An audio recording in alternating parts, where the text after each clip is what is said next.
안녕하세요.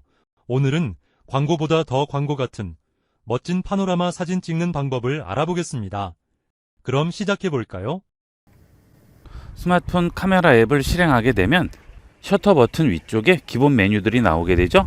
사진, 동영상 여러 가지가 나오게 되는데요. 거기서 더보기를 누르게 되면 스마트폰 카메라로만 가능한 다양한 촬영 기능들이 있습니다. 여기서 파노라마로 들어가도록 하겠습니다. 파노라마 사진의 기본 촬영 방법을 알아보겠습니다. 이 파노라마 기능은 일반적으로 셔터 버튼을 눌러서 찍는 한 장면뿐만이 아니고 이런 식으로 카메라를 돌리면서 내 주위에 있는 모든 풍경을 같이 찍어줄 수가 있습니다.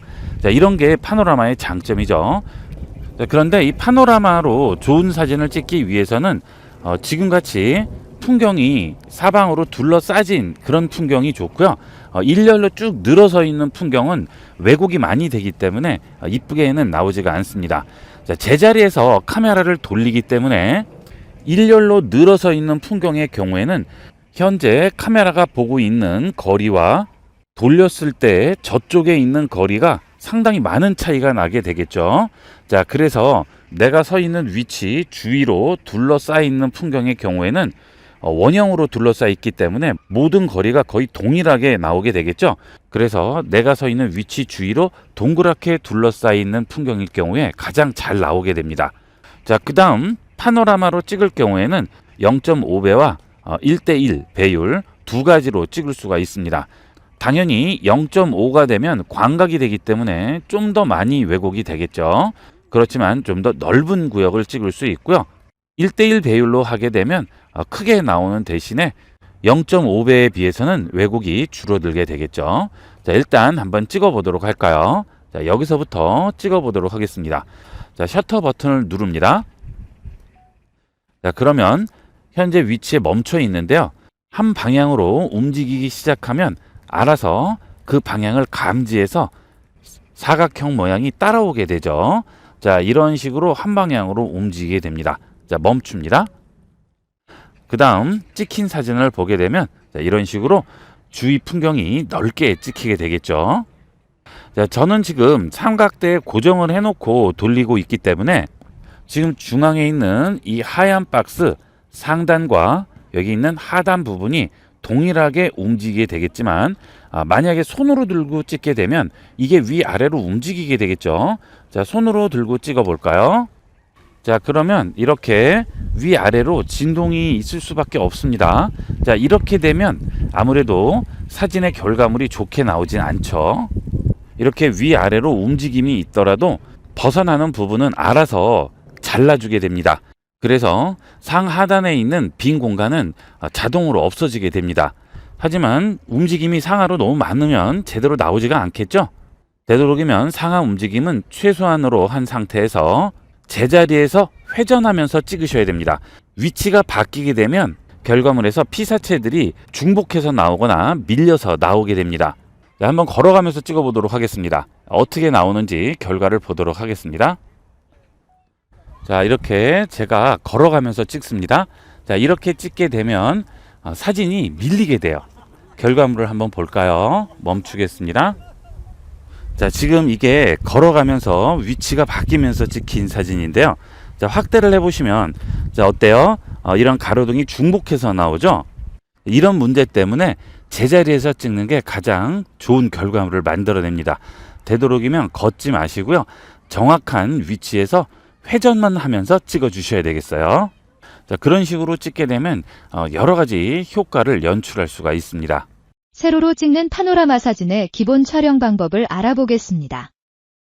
그 다음은 이렇게 가로로만 찍는 게 아니고 세로로 있는 파노라마 사진도 찍을 수가 있습니다. 지금 화면에 보시면 사각형 모양이 좌우측으로만 이렇게 화살표가 나오게 되죠. 그래서 왼쪽이나 오른쪽으로 움직이는 것만 찍히게 되는데 이 상태에서 카메라를 위아래로 움직이면 세로 방향으로 이 화살표가 바뀌게 됩니다. 그 대신 셔터를 눌러 주셔야 되겠죠. 셔터 버튼을 누르고 움직여 보도록 하겠습니다. 그 다음 위쪽으로 움직입니다. 그러면 어때요? 사각형 모양이 위아래로 나오죠. 이렇게 위아래로 찍을 수가 있습니다. 자, 이렇게 해서 찍은 다음 셔터 버튼을 멈춥니다. 그러면 이런 식으로 웅장한 사진을 찍을 수가 있어요. 기존의 촬영 방법으로는 이렇게 상하가 긴 웅장한 사진을 찍을 수는 없죠. 파노라마 사진으로 찍게 되면 이런 식으로 멋지게 찍을 수가 있습니다. 자, 이 경우는 카메라를 가로로 들고 위로 올렸기 때문에 세로로 찍었을 때에 비해서는 오른쪽과 왼쪽 부분이 더 많이 나오게 되겠죠. 그래서 넓게 상하 파노라마로 찍게 되는데요. 자, 만약에 가로로 찍을 때도 세로로 세워서 가로로 찍게 되면 좀 더 위아래 공간이 많이 나오는 파노라마 사진을 찍을 수 있어요. 스마트폰을 세워서 가로로 긴 파노라마 사진을 찍을 때의 장점을 알아보겠습니다. 자, 카메라를 돌려보겠습니다. 자, 이렇게 세로로 두게 되면 아무래도 여기 있는 위의 공간과 아래에 있는 공간이 더 많이 나오게 되겠죠. 가로 사진에 비해서는 상하 공간을 더 넓게 잡아줄 수 있죠. 자, 여기서 파노라마로 찍어 보겠습니다. 자, 이런 식으로 옆으로 움직여 줍니다. 자, 그러면 좀 더 위와 아래 공간이 넓게 나오는 파노라마 사진을 찍어 줄 수 있어요. 자, 결과물 볼까요?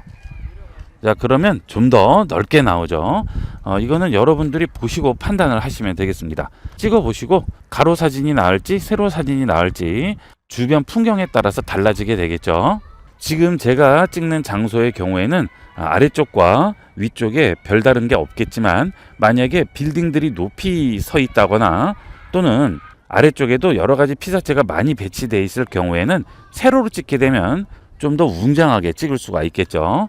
가로로만 찍거나 세로로만 찍거나 하지 마시고 가로 세로를 바꿔가면서 좀 더 피사체를 제대로 보여줄 수 있는 방향으로 찍어주시면 보다 나은 결과물을 만들 수 있겠습니다. 파노라마 사진을 이용해서 재미있는 분신술 사진 촬영하는 방법을 알아보겠습니다. 자, 그 다음은 이 파노라마로 또 찍을 수 있는 게 분신 사진 같은 것들 많이 찍으시죠. 자, 그 방법도 보도록 하겠습니다. 자, 일단 파노라마 버튼 누르시고요. 자, 여기에 이렇게 물체가 있습니다. 이 상태에서 회전을 합니다. 자, 그러면 하얀색 박스가 손을 지나가죠. 자, 이렇게 해서 손을 완전히 지나갑니다. 자, 그러면 그 부분은 찍힌 거죠. 자, 이때 다시 앞에다가 또 하나를 놔요. 그러면 또 그 부분이 찍히게 되겠죠. 자, 이런 상태로 지나갑니다. 자, 손을 완전히 지나갔죠? 자, 그 다음 다시 앞쪽에 손을 가져다 댑니다. 그러면 이렇게 분신술 사진 같이 찍을 수가 있죠. 동일한 사람을 여러 명이 나오게 찍을 수가 있습니다. 자, 그 대신 사람이 여기 서 있다가 이쪽으로 움직이면 안 되겠죠. 움직이는 반대 방향으로 화면에서 벗어나서 이쪽으로 들어와야 됩니다. 그래야 이쪽에 잔상이 남지 않고요.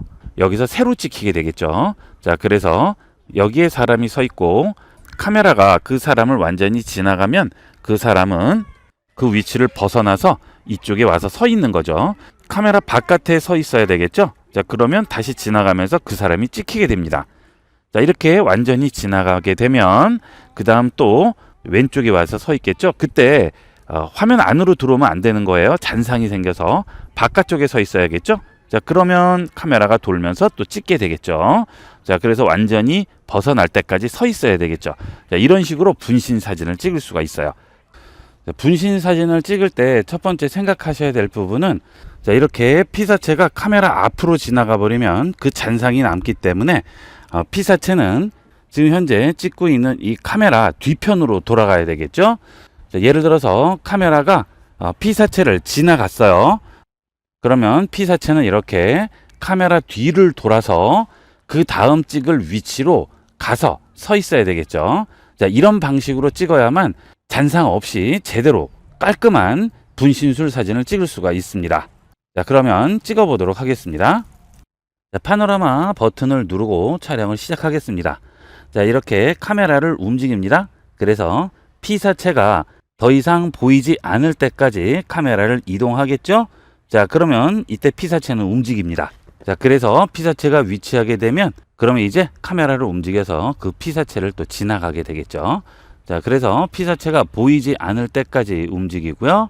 자, 안 보이게 되면 또 피사체는 이동하겠죠. 자, 다시 또 카메라로 이동합니다. 자, 이렇게 이동하겠죠?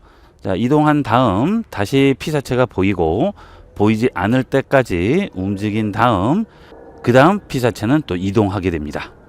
카메라 이동합니다. 자, 그러면 또 피사체가 보이게 되겠죠? 자, 전부 찍었습니다. 멈추겠습니다. 그러면 완성된 사진을 보게 되면 이런 식으로 동일한 사람들이 같은 장소에 여러 명이 있는 그런 모습을 재밌게 찍을 수가 있습니다. 자, 이런 사진들은 많이 보셨을 텐데요. 여러분도 재밌게 한번 찍어 보도록 하세요. 자, 그 다음은 제가 다른 곳에서 세로 파노라마 사진을 찍어 봤는데요. 스마트폰으로 그냥 찍게 되면 절대 이런 사진이 나올 수가 없습니다. 하지만 파노라마로 세로 사진을 찍게 되면 이렇게 웅장하게 찍히게 되고요. 제한된 이 사진 공간 안에 더 많은 경치가 들어오게 되겠죠. 자, 이렇게 넓은 피사체나 또는 높은 피사체를 찍을 경우에는 파노라마 사진으로 찍어주시면 여러분이 광고에서나 또는 영화에서나 보던 그렇게 멋진 사진을 찍을 수가 있습니다. 자, 이런 식으로 파노라마 사진을 이용을 해서 다양한 연출을 할 수 있고 영화나 CF에서 보던 멋진 효과를 연출할 수 있습니다. 야외에서 사진 찍으실 때 꼭 활용해 보도록 하세요. 자, 이번 시간은 여기까지 하도록 하겠습니다. 감사합니다.